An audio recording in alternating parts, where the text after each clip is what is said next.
টুনি খাবার টুনি কাবাব খেতে চেয়েছে আর টুনার সাথে সাথেই ফ্রিজ থেকে বের করে খাসির মাংস, কাঁচামরিচ বাটা, আদা বাটা, গোলমরিচ গোলমরিচ গুঁড়ো করে লবণ আর জয়তুন তেল দিয়ে মাখিয়ে আধা ঘন্টা রেখে দিবে ফ্রিজে, তৈরি করে দিতেছে।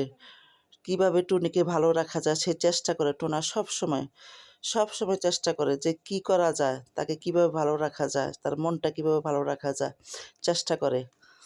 এটা রেখে দেওয়া হবে, তারপর আধা ঘন্টা পরে শিকে করে বাইরে আগুনে পোড়ানো হবে। প্রত্যেকটা স্বামী তার স্ত্রীকে মন জুগিয়ে চলে, বেশিরভাগ স্বামী তার স্ত্রীর মন জুগিয়ে চলে। কীভাবে যেমন আমাকে সে জর্ডানে আনছে, আমাকে জর্ডানে আইনে সে বড় বিপদে পড়ে গেছে, কারণ এখানে আমি কান্নাকাটি করি, সব সময় কান্নাকাটি করি নাতি নাতনির জন্য, সবার জন্য। তার ভালো লাগে না, আমার খুশির জন্য সে সব কিছু করে যখন তখন। সবসময় তো অন্যদেরকে বানিয়ে খাওয়ায়, সেই সাথে তখন আমরাও খাই। আজকে আমার জন্য, শুধু আমার জন্য বানাইতেছে।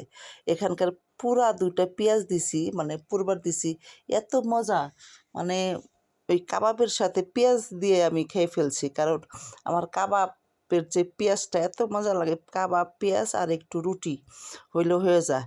আমার স্বামী বলছিল যে আরও পেঁয়াজ দেবো, আমি বলছি না, 2টাই হবে, কিন্তু না, টুনার কথা শুনি নাই দেখি, পরে দেখি আমি 2টাই খেয়ে ফেলছি। পরে সে রাগ করছে, পরে আমি মুখটা কালো করেছিলাম।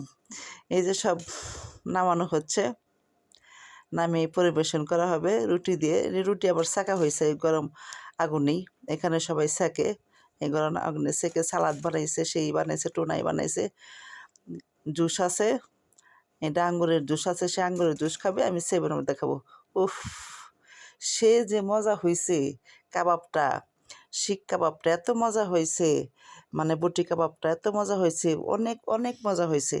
আবার আর একদিন শীত আসতেছে, আবার বানিয়ে খাবো, সেই প্রত্যাশায় আজকের মতো বিদায় নিচ্ছি। আপনারা সবাই ভালো থাকবেন, সুস্থ থাকবেন। টোনা তো রাগ, আমি তার পেঁয়াজ সব কিছু খাই ফেলতেছি। আল্লাহ হাফেজ।